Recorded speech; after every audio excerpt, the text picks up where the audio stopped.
Today I want on a cake to stick with him. Another Roblox birthday cake. So, ayan guys, ang size ng cake natin is 8 round. Since double celebration siya, pinalakihan at pina-upgrade siya ni client. At ang kanyang flavor is chocolate soft base cake na may ganache filling. At syempre, ang ating frosting is buttercream frosting.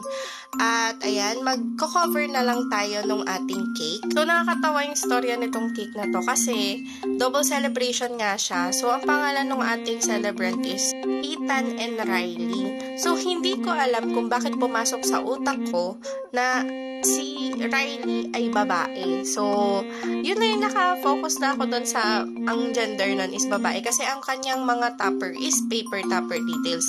Kasi ang sabi lang nung client namin is palagyan daw ng mga character ng paper topper details instead of isa lang is gagawin niyang dalawa since 2 celebrants yung magba-birthday nga. So, ayan, okay na, ganun. Nalagay ko na, babae and lalaki. Tapos yung font ng ating pangalan, si Ethan is blue. Tapos si Riley is pang babae. So, okay na. Ayan, guys. Balik tayo sa cake. Ang ginagawa ko na, naglalagay na ako ng bricks natin. So, yung bricks na gagawin ko is made of buttercream lang. Tapos, ganun yung ginagawa ko, guys. Ang lalayin ko sa bricks natin para magkaroon ng design na bricks ay toothpick lang. Tapos, every lagay ko sa buttercream, pinupunasan ko yung buttercream na excess dun sa ating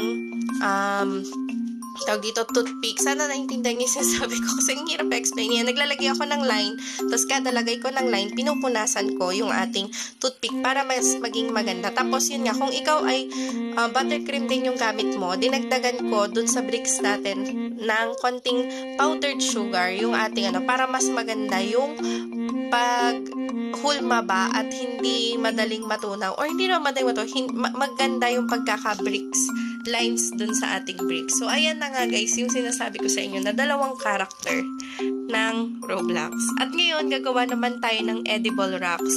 Ganyan ako gumawa ng edible rocks, guys. So, depende na lang sa kulay na gusto ko. Pero, yan yung usual na ginagawa ko.